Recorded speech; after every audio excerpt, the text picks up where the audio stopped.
the factory farming going on that's assaulting this corporate consolidation in the agriculture industry.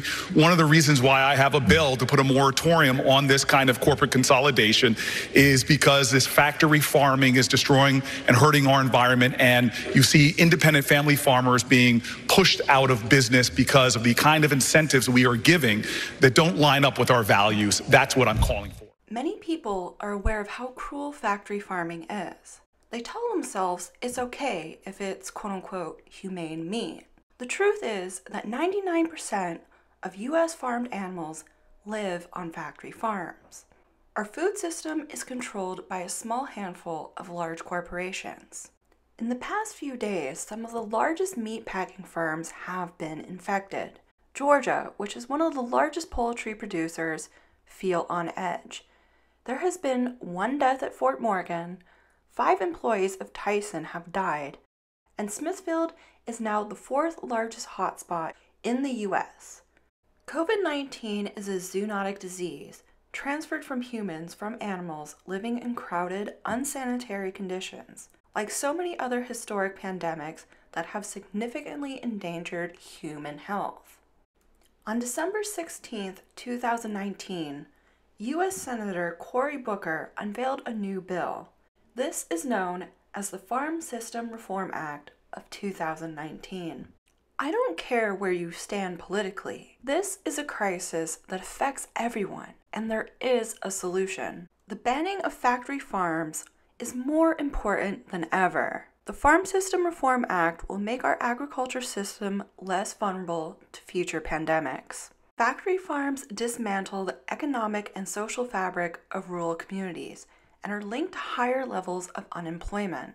The bill would set a deadline of 2040 for the phase-out of existing factory farms while providing funds to help farmers transition out of the factory farm model. This transition period provides a unique opportunity to rebuild local food hubs, whereby farmers sell to local markets and rural communities reap the benefits of retaining more dollars locally. It would not only offer this funding to farmers for projects on their own land, rather than flowing to the agribusiness giants who have long profited off the backs of their growers. We don't need more handouts by JBS and other meat packing giants.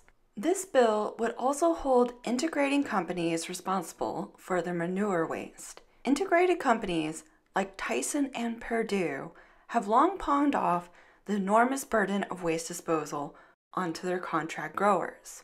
Finally, the bill would provide long overdue improvements to the Packers and Stockyards Act, which is supposed to address unfair practices within the meatpacking industry. The vision outlined for the Farm System Reform Act is not an unreachable utopia, but it will require investment in smaller scale operations and regional food hubs that are the lifeblood of rural communities. Baby steps are for babies, and of course, politics. In many ways, politicians are really just big babies looking for popularity points in order to win the next election. You, as an adult, can make big adult steps. Do something now. Not only can you vote for this bill, but you can stop purchasing meat. Vote with your dollar, go vegan. But as an American, eat what you want. But I'm asking all of us, including myself, we all need to understand that voting doesn't happen every 2 years. It happens every moment of your life when you choose what to do with your dollars. Are you a conscious consumer? We all should be, whether it's our clothing, whether it's our food, whatever we choose, we are making a choice and endorsing practices.